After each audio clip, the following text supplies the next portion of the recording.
The third movement is ragtime, and that's more pointillism, jumping octaves and things like that. I'm sure that I can't play any of that for you, but one thing that I do use, I use the blues progression in different forms. I start with the sound of a waltz, because the early ragtime bands and people play ragtime, they will write marches, they will write waltzes, but the waltz is broken up in different octaves. It's in the key of D flat because Maple Leaf Rag is in D flat. So I kind of wanted to deal with that same key, Scott Joplin, the ragtime, and it goes. Then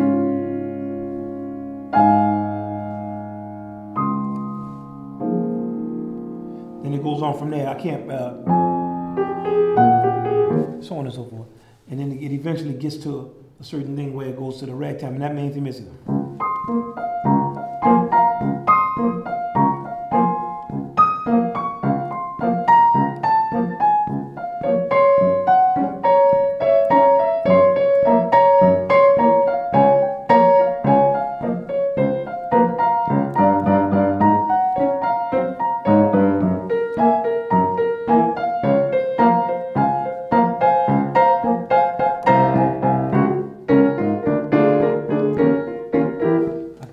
Sad job of playing it, but it's really too involved to play. And then at the end, I use the King Porter stomp turnaround that Jelly Roll Martin, and that's where you go to the 4 chord like. Let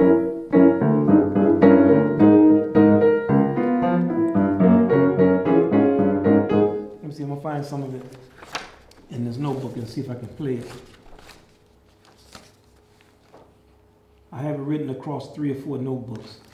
Don't ask me why I do that kind of stuff. I don't know. I write them in every notebook available, so then I have to kind of remember where stuff is. Sometimes I can find it, sometimes I can't.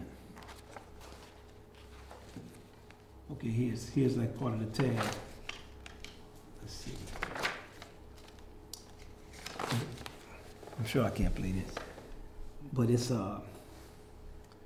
let's see. What it does is it starts on this note. So as the turnaround repeats, I kind of deal with different notes. Like I start with this kind of dissonant sound. So I'm more that flat 9 kind of sound.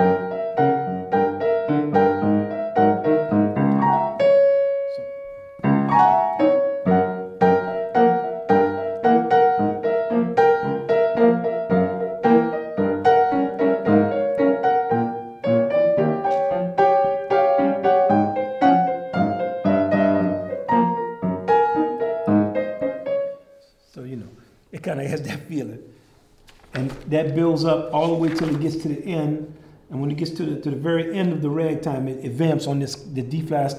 This the only movement that I really consciously stayed basically in the same key. I had a movement to the 4 chord, just to pay homage to the march. March always kind of the trio string goes to the 4 chord. So at the end, it's like a.